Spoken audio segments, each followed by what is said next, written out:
Bonjour à tous, cette vidéo concerne l'étude des ensembles bornés, compacts et convexes.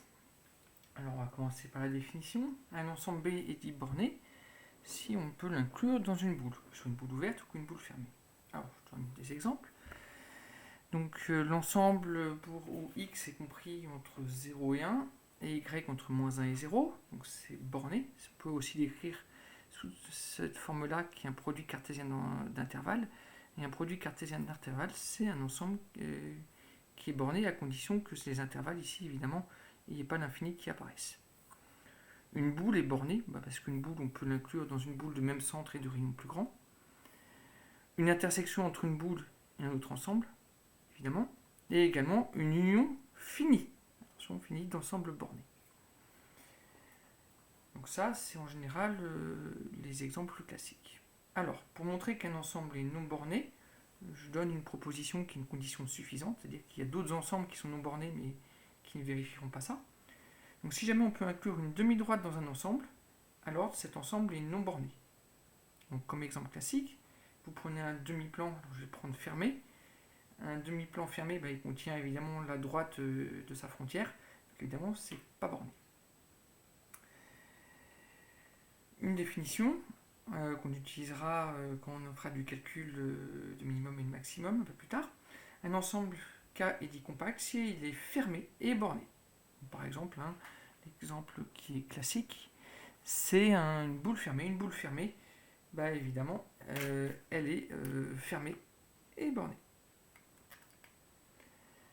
Maintenant, on va passer aux ensembles qui sont convexes.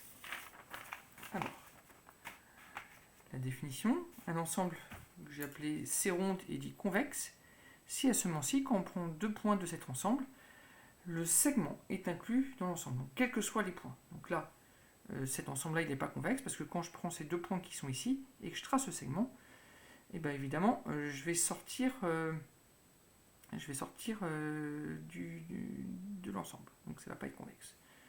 Là, j'ai tracé une boule c'est convexe. Un demi-plan, là j'ai mis ouvert, c'est convexe.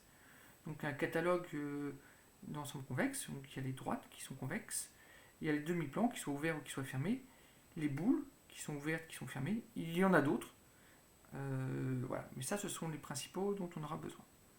Alors, le théorème qui est important, du coup, il vous dit que lorsque vous prenez une intersection finie d'ensemble convexe, alors il faut que l'intersection soit non vide, je ne l'ai pas précisé, mais il faudrait, une intersection d'ensemble convexe et convexe. Donc, par exemple, quand vous prenez une boule ici et vous l'intersectez avec un demi-plan, une boule c'est convexe, un demi-plan c'est convexe, l'intersection est convexe, et il faut bien vérifier que ce soit non vide. Donc l'intersection, ça se passe très bien. Là où ça se passe mal, c'est avec l'union. Donc il faut faire attention. Une union d'ensemble convexe n'est en général pas convexe. Alors par exemple, vous prenez deux boules, donc j'ai tracé la boule de centre 0, 0 et de rayon 1 et la boule de centre 4, 0 et de rayon 1. Vous voyez bien que quand vous tracez O et A, vous voyez bien que quand vous tracez le segment, vous ne serez pas dedans. Donc en général, ce qu'on fait, on trouve un contre-exemple pour montrer que ce n'est pas convexe. On prend deux points qui sont dans l'ensemble et puis on cherche ces deux points tels que le milieu ne soit pas dedans. C'est très bien parce que les coordonnées du milieu, on sait très bien les calculer. Donc là, j'ai pris O et A. O et A, ils sont bien dans l'ensemble, dans l'union. Par contre, le milieu, qui est le point B qui a pour coordonnées 2, 0, il n'est pas dans l'ensemble.